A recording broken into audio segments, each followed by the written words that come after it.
देखिए, इसमें सबसे जो महत्वपूर्ण बात है वो ये है कि विगत 2 वर्षों से ज़्यादा समय के लिए मैं इस राज्य का डीजीपी रहा। मैं अपने आप को बहुत भाग्यवान मानता हूँ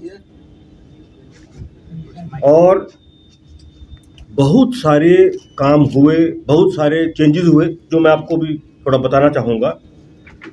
लेकिन वो सारे के सारे काम बिना माननीय मुख्यमंत्री जी की कृपा के और एक हम अदृश्य ताकत की कृपा पे हम बहुत विश्वास करते हैं, उसके बिना हमारे आदरणीय मुख्य सचिव, हमारे एसीएस होम, प्रधान सचिव मुख्यमंत्री जी के, होम डिपार्टमेंट के सभी अफसरान, सीएम सेक्रेटेरिएट के सभी अफसरान, हमारे वरिष्ठतम पदाधिकारी, कनीय पदाधिकारी, हमारे सारे पुलिसकर्मी, सब ने विगत 2 साल से ज़्यादा बहुत मेहनत की। पूरा हमें सपोर्ट मिला और उस सपोर्ट के फलस्वरूप हम बहुत सारे जो पुलिस की बढ़ाई के या पुलिस को और एफिशिएंट कैसे बनाया जाए, पुलिस में सेटिस्फेक्शन लेवल कैसे बढ़ाया जाए, उस सब चीज़ों में करने में सक्षम हो पाए हैं। मैं धीरे धीरे आपको थोड़ी सी चीज़ें बता देता हूँ। देखिए, सबसे पहली चीज़ जो है नियुक्तियों की बात मैं करना चाहता हूँ। आप देखिए कि विगत 2 वर्षों में, सारा डेटा 2 वर्षों के आसपास का है, 4037 सब inspectors, 434 sergeant, 109 steno ASI, 1639 driver constables और कांस्टेबल्स 20,538, कुल 26,737 नियुक्तियां हुई हैं अलग अलग रैंक्स में। ये जो नियुक्तियां हैं, इनकी वजह से हमारी जो बिहार पुलिस की स्ट्रेंथ 92,584 थी, वह बढ़कर 1,19,321 हो गई है। इसमें एक और जो महत्वपूर्ण बिंदु है वो है कि कुल फोर्स में, अवेलेबल बल में 28,994, 24.29 जो प्रतिशत है वह महिला पुलिस पदाधिकारी और पुलिसकर्मी है, जो हमारे देश में हाईएस्ट है। और आने वाले समय में, क्योंकि रिक्रूटमेंट प्रोसेस अभी भी चल रहे हैं, आगे भी चलेंगे, ये संख्या जो है एब्सोल्यूट नंबर में भी ये देश में हाईएस्ट हो जाएगी। एक और काम जो हुआ है वो है कि हमारे जो कॉन्ट्रैक्ट पर काम करने में विलिंग लोग हैं हमारे, जैसे एएसआई है, सब इंस्पेक्टर हैं, इंस्पेक्टर हैं, तो जो सरकार का संकल्प निकला हुआ है उसमें कुछ लोगों की रैंक का जो है उल्लेख नहीं था, तो वो राज्य सरकार से अनुरोध करके उनका सबका उल्लेख कर दिया। अब एएसआई से लेकर और डीएसपी तक लोग कॉन्ट्रैक्ट पे काम कर सकते हैं और आज की तारीख में 140 सेवानिवृत्त जो पुलिस पदाधिकारी हैं वो कॉन्ट्रैक्ट पर काम कर रहे हैं।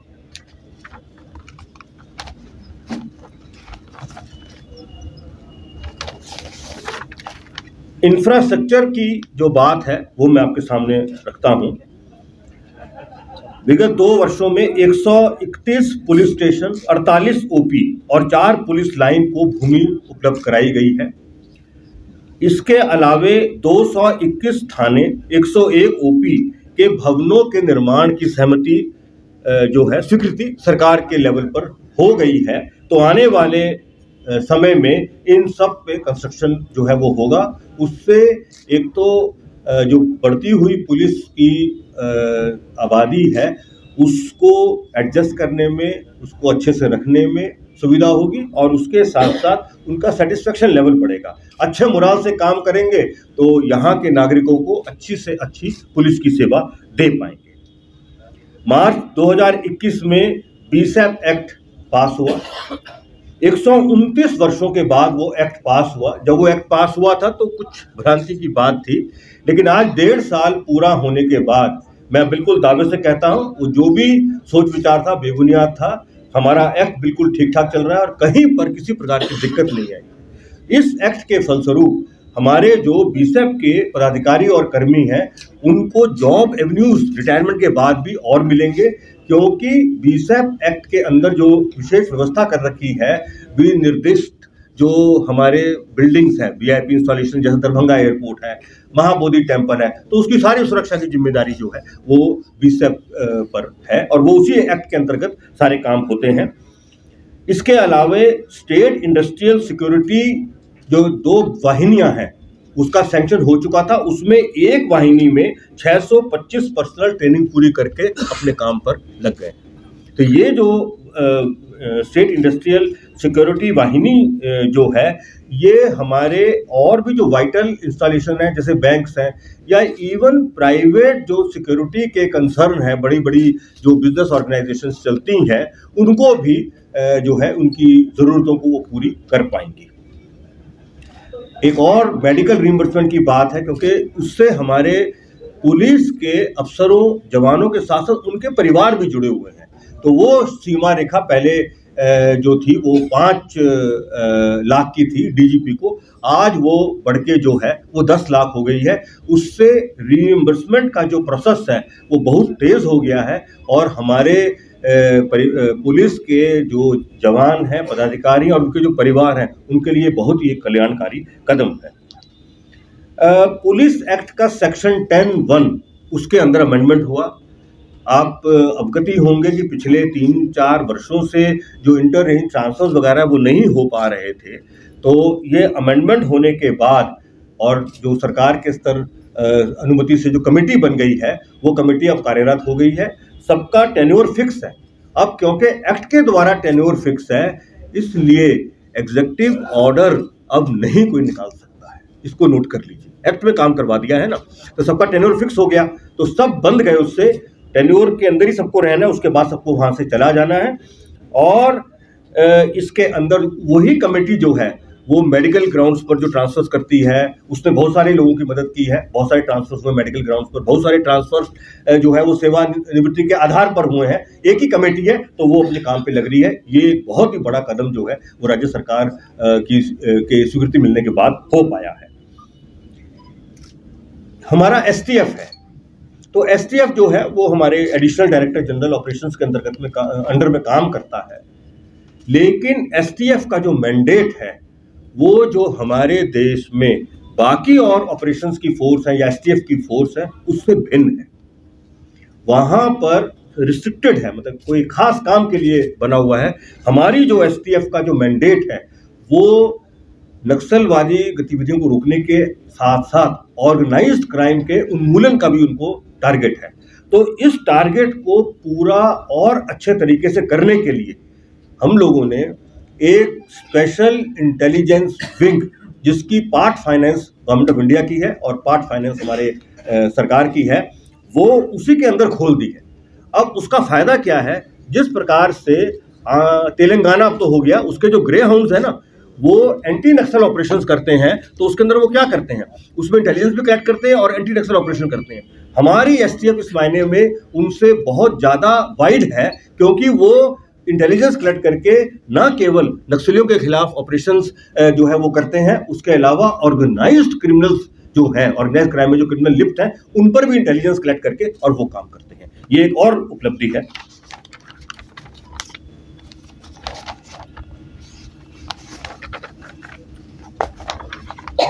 थोड़ा सा लॉ एंड ऑर्डर के बारे में भी और क्राइम के बारे में चर्चा करना चाहता हूं। विगत 2 वर्षों में सारे पर्व, सारे लोकल बॉडीज के चुनाव, विधानसभा के चुनाव, पंचायत के चुनाव बिल्कुल शांतिपूर्वक तरीके से संपन्न हुए हैं। ऐसे कई दृष्टांत सामने आए विगत 2 वर्षों में जो बहुत ही चैलेंजिंग थे। हमारे आसपास की स्टेट्स के अंदर कई तरह की दिक्कतें खड़ी हुई, लेकिन हमारी पुलिस ने दिन रात की मेहनत करके राज्य सरकार के गाइडेंस में अपनी मेहनत से और अपने निष्पक्ष काम से हमारे राज्य में ऐसी कोई दिक्कत आने नहीं दी। ये बहुत बड़ी जो उपलब्धि है, हमारी पुलिस का ये उत्कृष्ट कार्य है।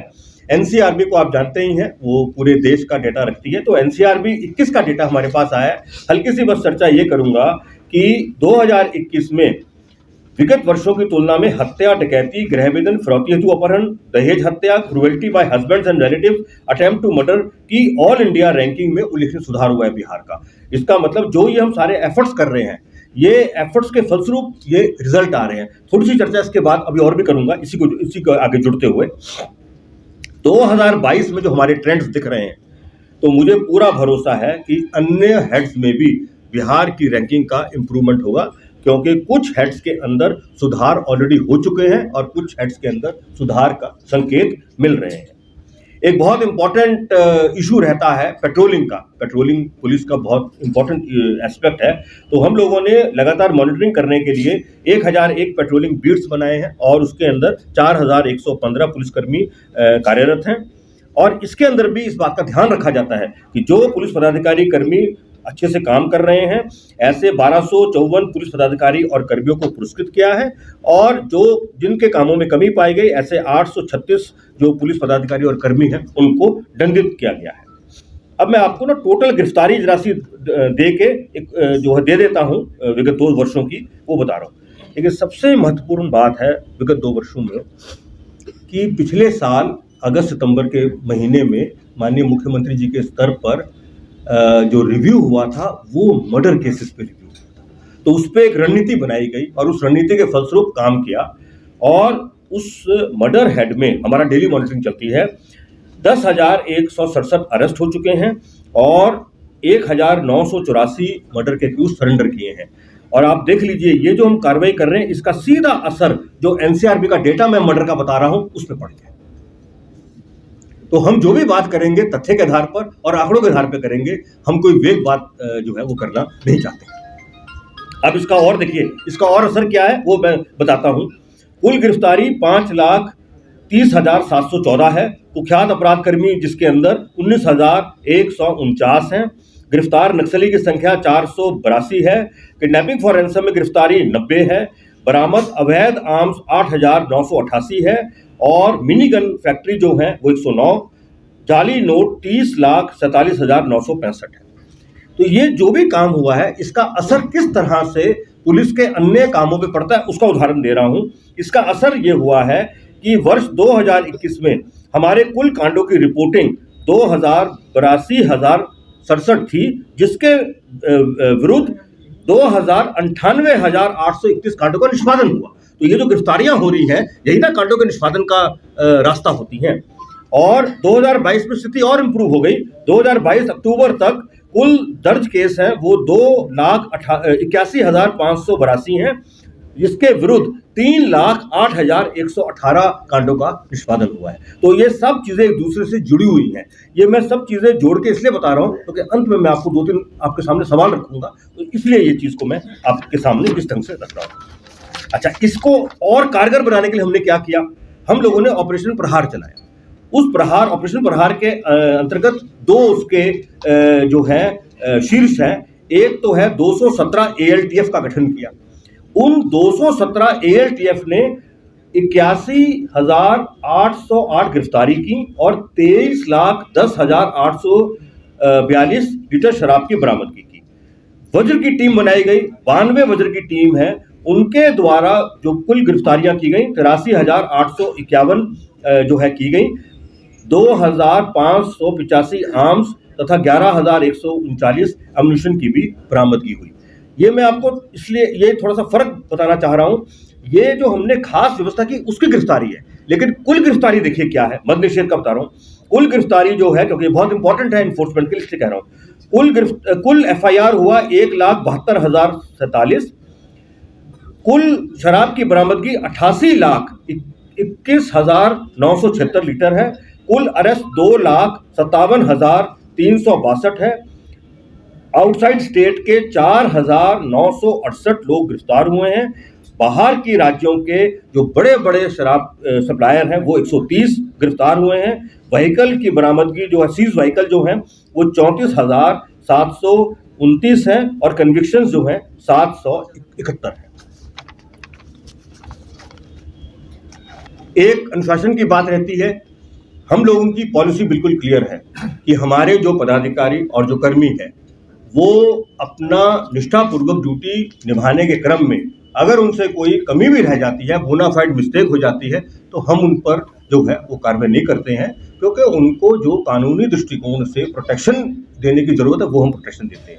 लेकिन जो हमारे पुलिस पदाधिकारी कर्मी गलत काम में रहते हैं, आपराधिक काम करते हैं या किसी भी तरह का ऐसा काम करते हैं जो अनबिकमिंग ऑफ ऑफिसर या मैन है, उसके खिलाफ हम बहुत सख्त कार्रवाई करते हैं। उसका मैं आपको नमूना दे रहा हूं। 2020 में 201 लोगों को बर्खास्त किया गया, 2021 में 172 लोगों को बर्खास्त किया गया, 2022 में 206 लोगों को बर्खास्त नवंबर तक ऑलरेडी किया जा चुका है। इसके अंदर 8 इंस्पेक्टर है, 80 सब इंस्पेक्टर, 55 ASI, 22 हवलदार और 414 कांस्टेबल। स्पोर्ट्स में भी हमारी कोई जो उपलब्धि है वो कम नहीं है। बीसेप जो है वो हमारा स्पोर्ट्स और में पार्टिसिपेट करता है और हमारे आर्चरी में मेडल आए हैं, हमारे जो अभी हाल में इक्वेस्ट्रियन मीट हुई है उसमें भी मेडल आए हैं।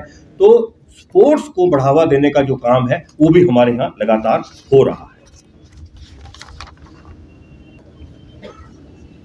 माननीय मुख्यमंत्री जी के स्तर पर हम लोगों का लगातार रिव्यू होता रहा और उनसे बहुत ही बहुमूल्य गाइडलाइंस समय समय पर मिलती रही हैं।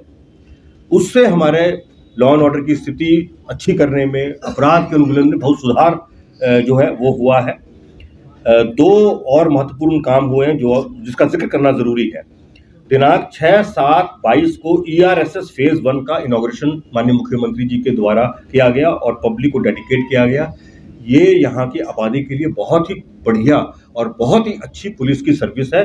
फेज 2 में काम चल रहा है, वो काम भी जल्दी आपका हो जाएगा, तो यहाँ के नागरिकों को बहुत फायदा होगा उसका।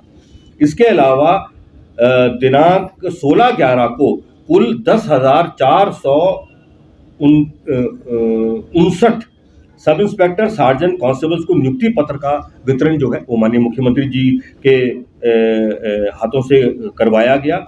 और इसका पर्पस समझिए, इसका पर्पस ये है, ये बताना कि बिहार का जो यूथ है उसको हमारी जो इंस्टीट्यूशंस हैं सिलेक्शन की, उस पर पूरा भरोसा होना चाहिए। जिस तरह ये 10,459 लोगों ने अपनी योग्यता के बूते पर अपनी नौकरी पाई है, उसी तरह से बाकी लोग भी अगर मेहनत करेंगे तो उनको भी अच्छी से अच्छी नौकरी मिलेगी, उन सबका जीवन स्तर ऊंचा होगा।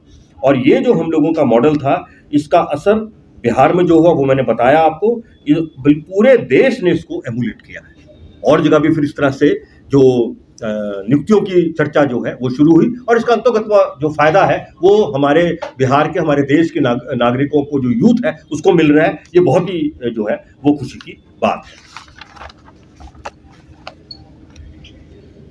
राज्य सरकार की पुलिस विभाग के प्रस्तावों पर हमेशा से कृपा बनी रही है और बहुत बड़ी संख्या में नए नए पदों का सृजन हुआ है।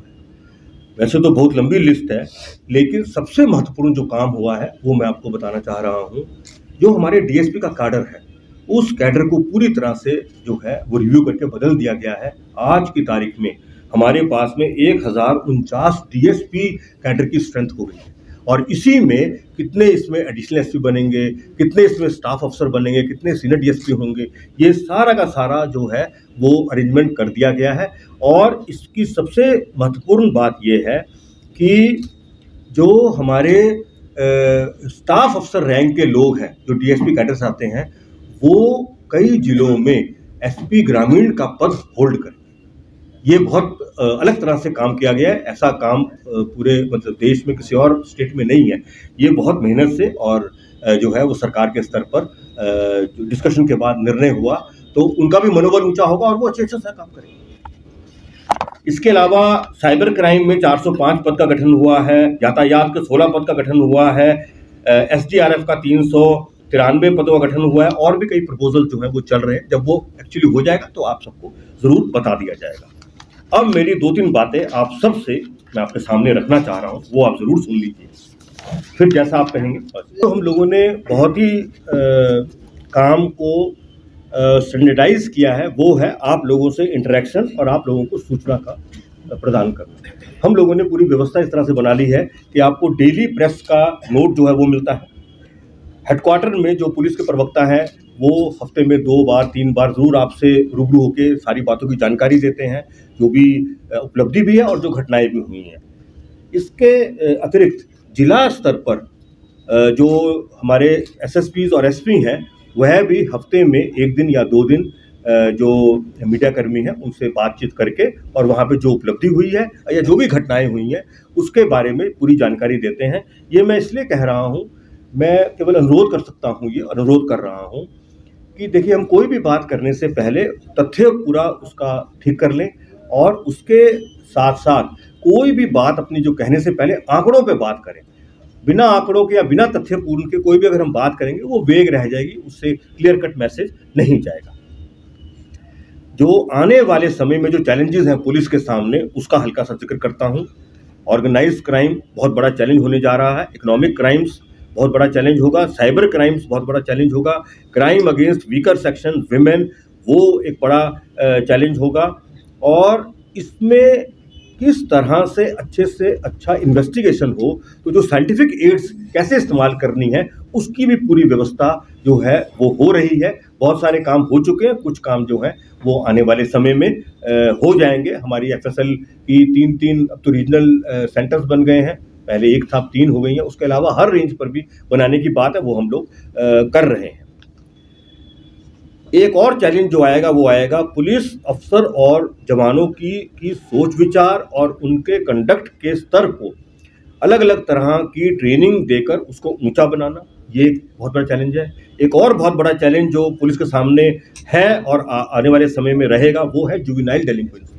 बहुत बड़ी संख्या में बहुत कम उम्र के जो लड़के और लड़कियां हैं वो गलत सलत हरकतों में रह रहे हैं, अपराध में भी कई लिप्त पाए गए हैं।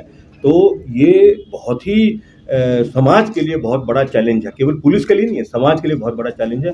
मेरा आप सबसे अनुरोध है कि आप अपने मीडियम के माध्यम से सभी जो अभिभावक हैं उनको रिक्वेस्ट करें कि ये उनकी भी जवाबदेही है जो है कि वो अपने बेटा बेटी को अच्छे संस्कार दें, समझाएं और उनको अच्छे से अच्छा काम करने के लिए प्रेरित करें। एजुकेशनल इंस्टीट्यूट्स जो हैं वह भी अपना इसमें सकारात्मक योगदान देते हैं, क्योंकि जो संस्कार मिलते हैं बच्चों को वो सबसे पहले परिवार से मिलते हैं और उसके बाद प्राइमरी एजुकेशन से मिलते हैं। बाकी भी मिलते हैं लेकिन वो अलग अलग जिंदगी के स्टेज पर मिलते हैं। ये दोनों बहुत बुनियादी चीज़ हैं, वो बहुत इंपॉर्टेंट है।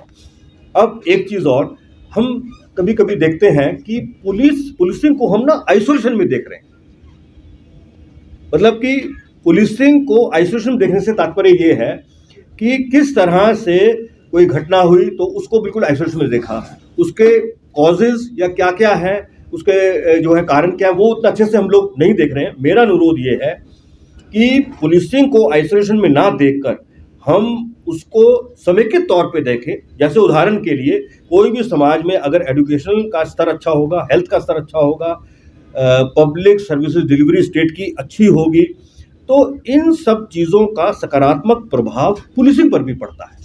लोगों का सेटिस्फेक्शन लेवल अच्छा होने से पुलिसिंग पर पड़ता है। तो ये समेकित चीज़ को देखें और सभी जो समाज के विभिन्न अंग हैं, विभिन्न संस्थाएं हैं, उन सबको सकारात्मक योगदान देने के लिए हम प्रेरित करें, ताकि जो समाज के जो कमज़ोर वर्ग हैं या गरीबी रेखा से रहने वाले लोग हैं, उनकी बातों की सुनवाई या उनकी बातों के उनसे जुड़ी हुई जो समस्याएं हैं उनको भी डिबेट डिस्कशन में लाएं, क्योंकि डेमोक्रेसी का डिबेट डिस्कशन के आधार पर ही सोल्यूशन निकालने की परंपरा है। उसको लाने से क्या होगा कि समाज के अंदर एका आएगा और समाज में इंक्लूसिव जो ग्रोथ होनी चाहिए या जो इंक्लूसिव पुलिसिंग होनी चाहिए वो करने में सबको फायदा होगा। अंत में केवल 2 चीज़ जो है मैंने सोची आज। बहुत पढ़ाई लिखाई तो बहुत तरह की होती है, मैनेजमेंट गवर्नेंस की बहुत चीज़ें होती हैं, लेकिन जब कभी कोई व्यक्ति ये सोचता है कि नहीं, कौन सी ऐसी बात 1 या 2 बात कही जाए जिसका असर लोगों की ज़िंदगी पर पड़े, उनके स्वभाव पे पड़े, सोच विचार पे पड़े, तो 2 चीज़ें मैंने आज सोची, वो आपके सामने रख रहा हूँ। पहली चीज़, हमेशा दूसरों के बारे में सोचना चाहिए, तो दूसरे लोग आपके बारे में स्वयं सोच लेंगे। आप दूसरों के बारे में सोचेंगे, समाज बहुत अच्छा बनता है उससे। उदाहरण जापान का समाज है। और एक चीज़, मान सम्मान चाहे वो किसी का भी क्यों ना हो, उसकी रक्षा करना सभी का दायित्व है। हमारे पुलिस में भी, चाहे वो कनीय पदाधिकारी है, वरीय पदाधिकारी है या वो जवान है, मान सम्मान पे कोई कंप्रोमाइज़ नहीं होना चाहिए। और मान सम्मान का प्रोटेक्शन करना इंडिविजुअल का भी कर्तव्य है और इंस्टीट्यूशन का भी और समाज का भी कर्तव्य है।